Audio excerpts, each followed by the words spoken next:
어느 골짜기 산세가 험한 깊은 마을에는 이름보다 바보로 더 자주 불리는 사내가 있었습니다. 30줄을 훌쩍 넘긴 나이에도 장가는커녕 제 이름 석자 쓸 줄 모르는 최진산의 집 머슴 만드기였습니다. 그는 제 밥그릇 하나 챙길 줄 모르는 무식하리만큼 착한 심성이 화근이었습니다. 만드기의 하루는 마을에서 가장 먼저 시작되어 가장 늦게 끝났습니다. 남들이 따뜻한 아랫목에서 첫잠을 청할 무렵 만득은 엄동설안의 얼음장 같은 냇가에서 최진산의 가족들이 입을 비단 옷들을 방망이질하며 밤을 지새웠습니다. 손가락 마디마디는 이미 동상에 걸려 퉁퉁 부어오르고 살점이 터져 피가 배어 나왔지만 그는 아픈 줄도 모르고 허웃으며 빨래를 했습니다. 그가 이토록 처절하게 일하며 버틴 이유는 딱 하나, 품 안의 복주머니 때문이었습니다.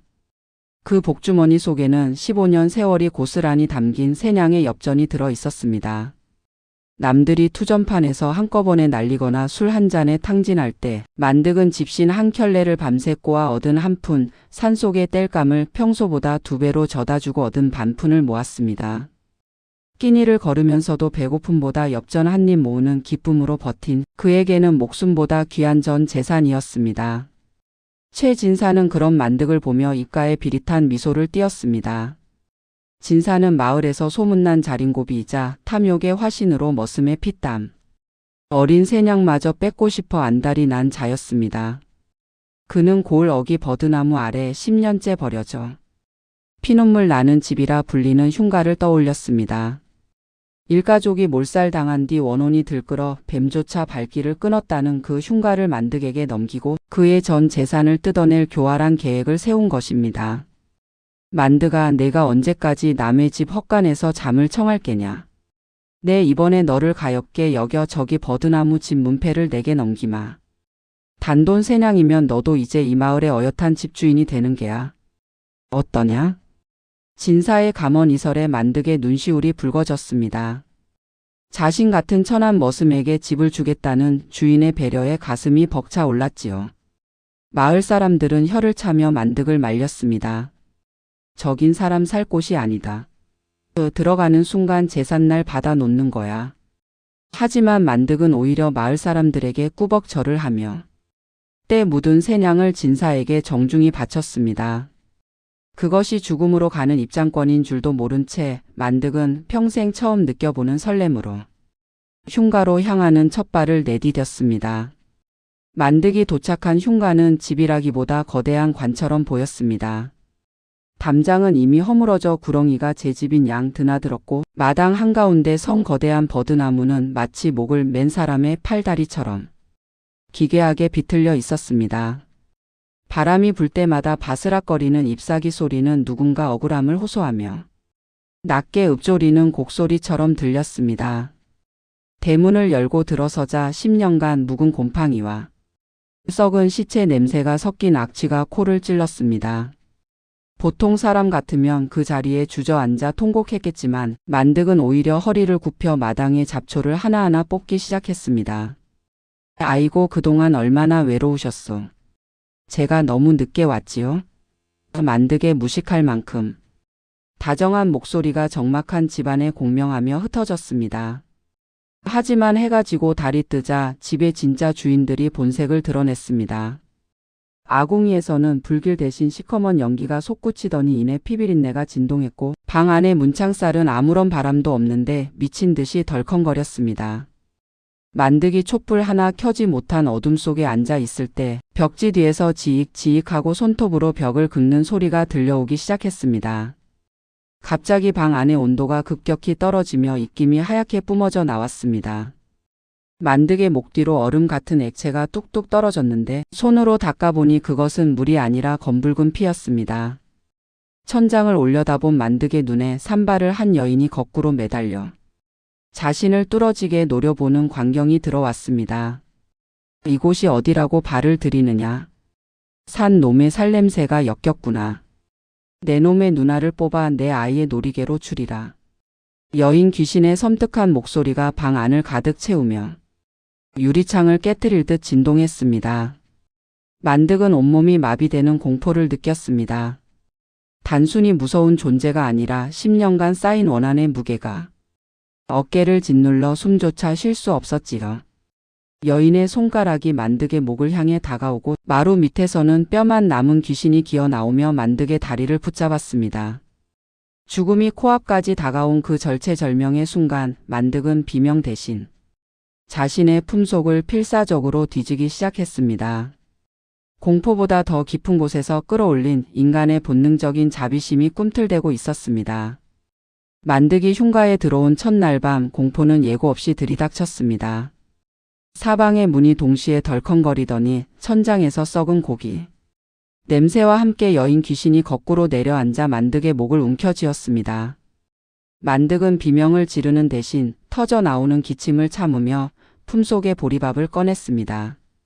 주인 아주머니, 이 집을 산 건 당신들을 쫓아내려는 게 아니라 갈 곳 없는 저랑 같이 밥이나 한 끼 나누고 싶어서였소. 죽음의 공포 앞에서도 자신을 식구로 부르는 만득의 목소리에 여인 귀신의 손이 아주 잠시 멈췄습니다. 그러나 귀신은 곧 기괴한 웃음을 터뜨리며 그를 밀쳐냈습니다. 10년 묵은 원한이 고작 밥 한 덩이에 녹을 리 없었지요. 여인은 만득을 죽이는 대신 어디 얼마나 버티는지 보자는 듯 스산한 한기를 남기고 사라졌습니다. 이것은 구원이 아니라 만득에게 닥칠 지옥 같은 시험의 시작이었습니다. 그날 이후 귀신들은 만득을 미치게 하려고 작정한 듯 보였습니다. 낮에는 최진사의 집에서 고된 머슴살이를 하고 돌아온 만득에게 밤은 더 처절한 노동의 시간이었습니다. 귀신들은 밤마다 방바닥을 피칠갑으로 만들거나 만득이 잠든 사이 그의 몸에 수천 개의 바늘로 찌르는 듯한 환각 통증을 주었습니다. 만득의 몰골은 날이 갈수록 해골처럼 변해갔습니다. 잠을 자지 못해 눈은 핏발이 섰고 귀신들이 부리는 심술로 인해 손발은 동상에 걸려 진물이 흘렀습니다. 하지만 만득은 매일 밤 피고름이 터진 손으로 방바닥을 닦으며 그들에게 말을 걸었습니다. 어르신 아주머니, 오늘은 장터에서 막걸리 심부름을 하다 한 잔 얻어왔소. 비록 내 입에 들어갔던 것이지만 그 정성만은 알아주셔요. 가장 잔인한 시험은 70일째 되던 날이었습니다. 만득이 15년 동안 모은 전 재산 세냥을 귀신들이 갈갈이 찢어 마당 똥통에 던져버린 것입니다. 만득은 울면서 그 오물을 맨손으로 파헤쳐 엽전 조각들을 주었습니다. 하지만 그는 귀신들을 원망하는 대신 오히려 그들을 가엾게 여겼습니다. 얼마나 속이 뒤틀렸으면 이 귀한 돈을 버리셨을까. 100일째 되는 날 만득은 결국 쓰러졌습니다. 입에서 검은 피가 울컥 쏟아졌고 숨소리는 촛불처럼 가늘어졌지요. 그때 여인 귀신과 노인 귀신이 만득의 머리맡에 섰습니다. 여인이 날카로운 손톱을 세워 만득의 심장을 겨누었을 때 그녀의 눈에 들어온 것은 만득이 마지막까지 움켜쥐고 있던 정성껏 닦은 숟가락이었습니다. 자신들을 위해 밥상을 차리려다 쓰러진 바보. 그 지독한 진심이 100일 만에 귀신들의 차가운 영혼을 관통했습니다. 여인은 처음으로 날카로운 손톱을 거두고 자신의 치마폭으로 만득의 피를 닦아주었습니다. 노인 귀신은 마당에 흩어진 엽전들을 모아 씻어 만득의 품에 넣어주었지요. 비로소 이 흉가에 흐르던 10년의 살해가 멈추고 가족이라는 기묘한 인연이 싹트기 시작한 순간이었습니다. 귀신들과 가족이 된 지 어느덧 1년, 만득의 집은 겉보기엔 평온을 되찾았으나 담장 밖의 세상은 그 어느 때보다 날카로웠습니다. 그 바보 놈이 귀신이랑 살더니 연기가 돌았다더라. 귀신 밥을 얻어먹고 사람이 변했다더라는 흉흉한 소문은 삽시간에 고을 전체로 퍼져나갔습니다. 만득이 시장에 나타나면 상인들은 소금을 뿌리며 침을 뱉었고 동네 아이들은 그를 향해 돌을 던지며 귀신 서방 왔다 라고 조롱했습니다. 만득은 이제 마을의 그 어떤 집에서도 일자리를 얻을 수 없게 되었습니다. 하루에 한 끼도 채우지 못할 만큼 가난이 몰려왔고 만득의 몸은 나뭇가지처럼 말라갔습니다. 어느 비바람 치는 밤 만득은 굶주림에 지쳐 방바닥에 쓰러졌습니다. 그때였습니다. 7년 전 그를 죽이려 했던 여인 귀신이 자신의 투명한 치마폭으로 만득의 얼굴을 덮어주었습니다. 만득아, 산 놈들이 이리도 모질구나. 저들이 너를 버렸으니 이제 우리와 함께 저승으로 가자. 거긴 배고픔도 멸시도 없단다. 만득은 가느다란 숨을 몰아쉬며 고개를 저었습니다. 아니요. 내가 없으면. 아주머니랑 어르신은 누가 기억해 주겠소. 내가 살아서. 당신들이 요물이 아니었다는 걸. 이 집이 무서운 곳이 아니었다는 걸 보여줘야지. 만득의 눈물겨운 진심에 놓인 귀신은 밤마다 산으로 올라가 산신령에게 빌었습니다. 여인 귀신은 만득이 잠든 사이 그의 손발에 맺힌 피고름을 차가운 입김으로 닦아내 주었지요. 사람들은 만득을 버렸지만 죽은 영혼들은 그를 살리기 위해 온 힘을 다했습니다. 이 기묘한 공생은 인간이란 무엇인가에 대한 가장 슬픈 대답이었습니다. 만득은 마을 사람들의 철저한 외면 속에 굶주림과 병마로 쓰러졌습니다. 방 안에 귀신들이 정성으로 그를 보살폈지만 산 사람의 몸은 기가 닿으면 쓰러지기 마련이었지요. 며칠을 물 한 모금 넘기지 못한 채 몽롱한 의식 속에서 헤매던 만득은 문득 귓가에 들리는 낮은 울림에 눈을 떴습니다. 그것은 바람 소리도 귀신들의 속삭임도 아니었습니다. 산 전체가 진동하는 듯한 아주 깊고 서글픈 짐승의 신음이었습니다. 아주머니, 들리시오? 산 너머에서 누군가 나보다 더 아프게 울고 있소. 여인 귀신은 만득을 말렸습니다. 지금 밖으로 나가면 이 눈보라 속에 동사할 것이 분명했기 때문입니다. 하지만 만득은 비틀거리며 벽을 짚고 일어났습니다. 네, 오늘 죽더라도 저 서러운 울음소리는 그냥 지나치지 못하겠소. 저것이 내가 이 세상에 남은 마지막 소임인가 보. 만득은 귀신들이 말려놓은 낡은 집신을 신고 지팡이에 몸을 의지한 채 눈 덮인 뒷산으로 향했습니다. 한 걸음을 뗄 때마다 눈앞이 캄캄해지고 피가 역류하는 고통이 따랐지만 그는 환청처럼 들리는 그 부름을 따라 필사적으로 눈을 헤치고 나아갔습니다. 산 정상 부근 절벽 아래 넝쿨 더미 속에서 만득은 믿기지 않는 광경을 목격했습니다. 전설로만 듣던 거대한 백호가 최진사가 쳐놓은 무거운 강철 덫에 뒷다리가 박힌 채 피를 쏟고 있었습니다. 평소 같으면 산의 왕으로 군림했을 백호였으나 덫의 이빨은 뼈 깊숙이 박혀 있었고 백호의 눈은 이미 죽음을 예감한 듯 흐려져 있었습니다. 만득은 그 짐승의 눈에서 자신과 같은 고립된 자의 고통을 보았습니다. 가엾기도 해라.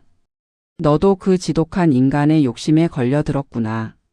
만득은 자신의 다친 몸조차 돌볼 힘이 없었지만 백호의 상처를 보자 어디서 그런 힘이 났는지 맨손으로 강철 덫을 움켜쥐었습니다.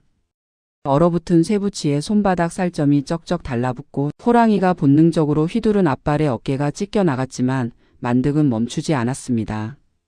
조금만 참아라, 조금만. 내가 너를 살려줄게. 피범벅이 된 만득의 눈물이 호랑이의 털 위로 떨어졌습니다. 한참을 사투한 끝에 마침내 텅 하는 소리와 함께 덫이 풀렸습니다. 만득은 그 자리에 정신을 잃고 쓰러졌고 백호는 자유로워진 다리를 끌고 다가와 죽어가는 만득의 얼굴을 한참 동안 핥았습니다. 짐승의 따뜻한 온기가 만득의 식어가는 심장을 다시 뛰게 했습니다. 다음 날 아침 기적처럼 방 안에서 눈을 뜬 만득의 머리맡에는 어젯밤 꿈인 줄만 알았던 그 백호가 물어다 놓은 멧돼지와 영험한 산삼이 놓여 있었습니다. 호랑이는 만득을 등에 태워 집까지 데려다 주었던 것입니다. 만득은 그 고기로 죽을 끓여 기력을 회복했고 귀신들에게는 평생 소원이라던 고기향을 맡게 해주었습니다. 사람에게 버림받아 죽어가던 만득이 짐승을 살림으로써 오히려 자신의 목숨을 구원받은 기묘한 반전의 시작이었습니다. 백호가 물어다 준 산삼과 영약들로 기운을 차린 만득의 집에는 이제 예전의 음산함 대신 신비로운 기운이 감돌기 시작했습니다.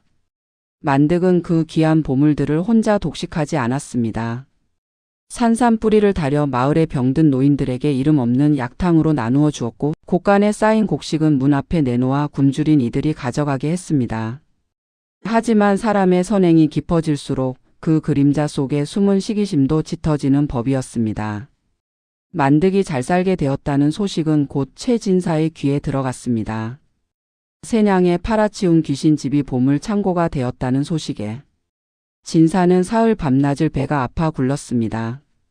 결국 그는 고을 사또를 찾아가 두툼한 황금 주머니를 건넸습니다. 사또 나리, 저 만득이란 노문 사람이 아닙니다.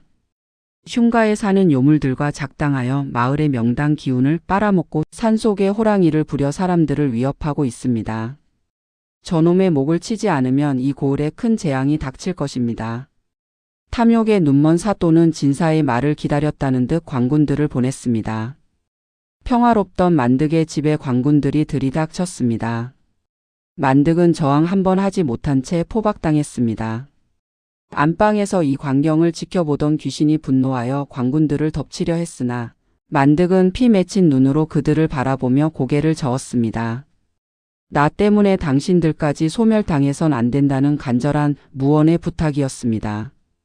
관아 마당에 끌려온 만득은 차디찬 돌바닥 위에 무릎이 꿇린 채 목에는 무거운 칼이 씌워졌습니다. 사또는 위험을 가장한 채 형틀을 내리쳤습니다. 이놈 만득아, 내 놈이 흉가에서 사수를 부려 얻은 금은 보화가 어디 있느냐. 정직하게 말하면 목숨만은 살려주마. 만득은 억울함에 가슴을 치며 대답했습니다. 사또 나리, 보물 같은 건 없습니다. 그저 짐승을 살리고 귀신을 가족으로 대접했을 뿐입니다.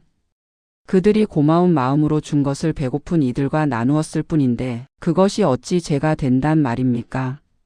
사또의 얼굴이 험악하게 일그러졌습니다. 내 놈이 아직도 정신을 못 차렸구나. 저놈의 다리를 주리로 틀어라. 포졸들이 만득의 다리 사이에 주먹 굵기만한 몽둥이를 끼워 넣고 힘껏 비틀었습니다. 만득의 비명이 관아 담장을 넘어 마을 전체에 울려 퍼졌습니다. 살이 터져 피가 솟구치고 뼈가 으스러지는 고통이 밀려왔지만 만득은 정신이 혼미해지는 와중에도 최진사를 원망하지 않았습니다. 오히려 그는 자신의 무릎 앞에 놓인 흙먼지를 보며 눈물을 흘렸습니다.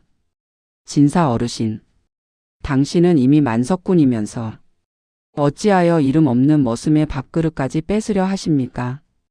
귀신도 정성을 주면 눈물을 흘리는데 당신은 어찌하여 사람의 탈을 쓰고 귀신보다 더 차가운 마음을 가졌단 말이오. 만득의 처절한 절규에 구경하던 백성들은 차마 눈을 뜨지 못하고 옷소매로 눈물을 닦았습니다.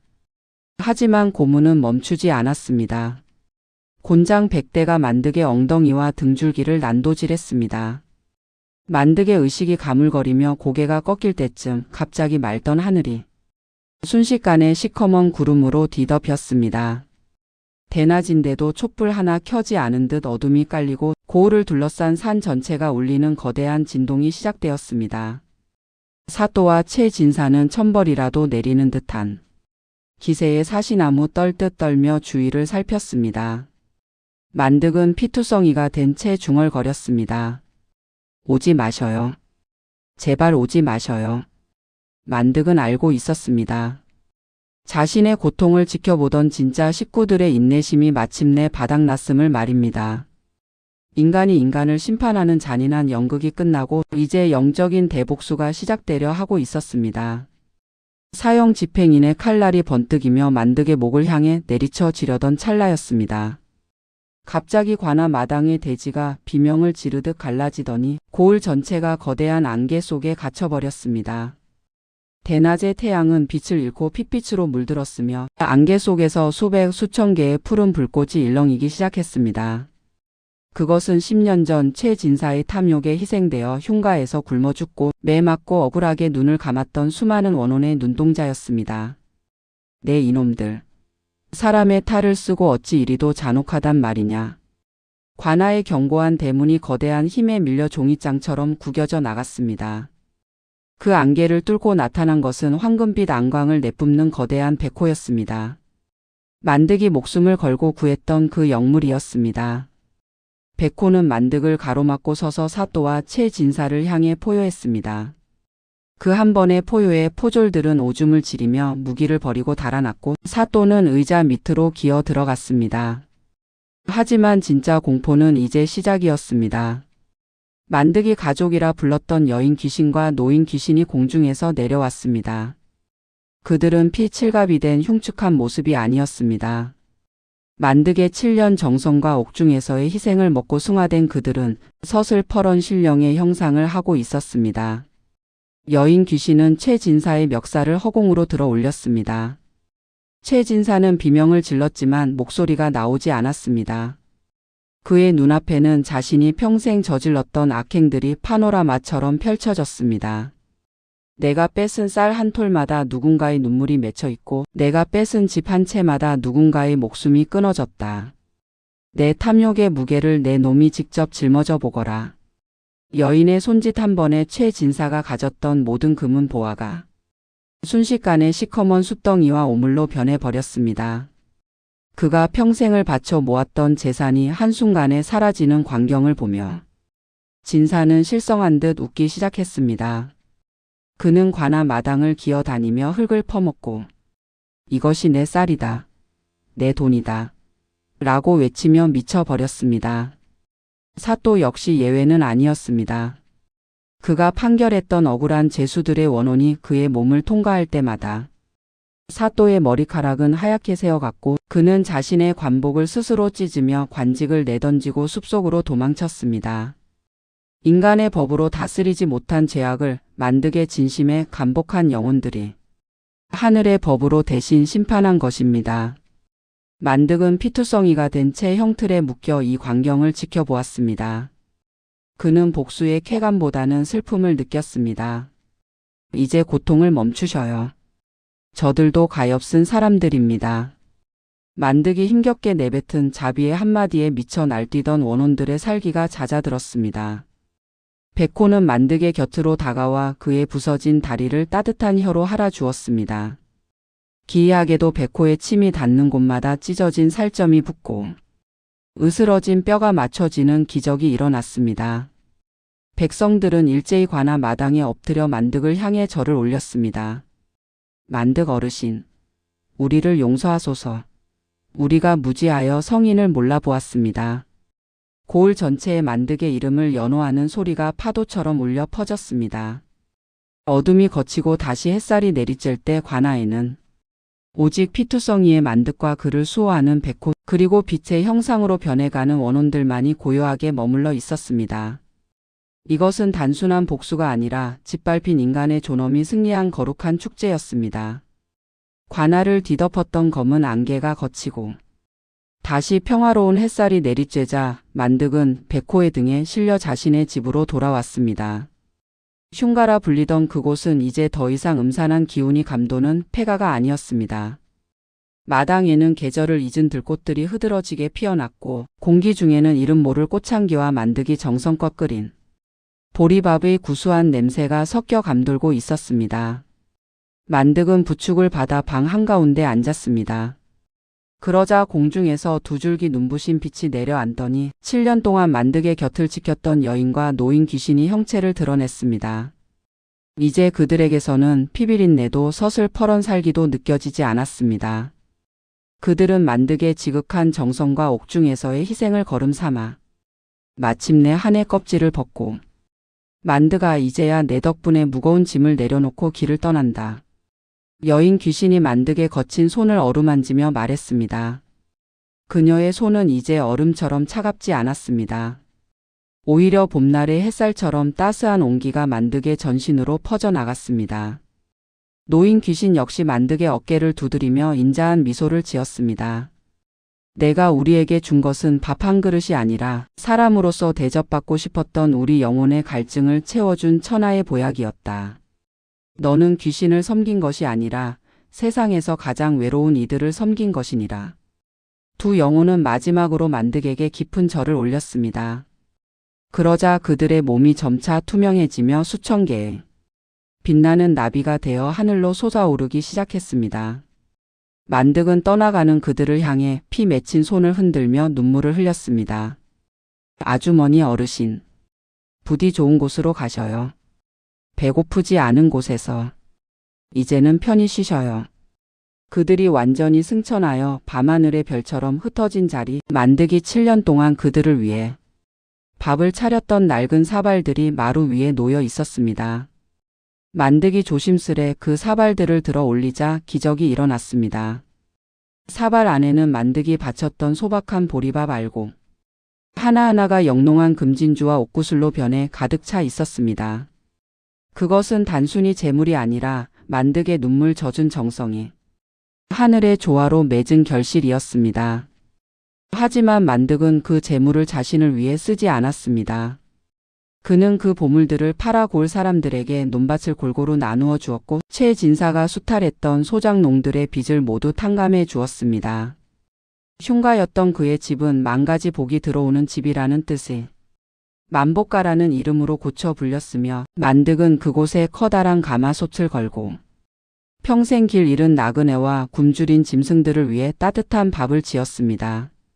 세월이 흘러 만득이 100살을 넘긴 어느 날 그는 버드나무 아래 앉아 평온하게 눈을 감았습니다. 그날 고을의 모든 백성들이 그의 죽음을 슬퍼하며 만복가로 모여들었을 때 하늘에서는 오색구름이 내려왔고 산속의 모든 호랑이가 일제히 울부짖으며 그의 마지막 길을 호위했다고 전해집니다. 지금도 그 마을 버드나무 아래에는 작은 비석 하나가 서 있습니다. 비석에는 글자 대신 밥그릇 하나가 새겨져 있다고 합니다. 짐승도 귀신도 사람도 결국 진심 어린 밥 한 그릇이면 통한다는 이 밥은 머슴의 이야기는 각박한 세상을 살아가는 우리에게 여전히 가장 따뜻한 등불로 남아 있습니다.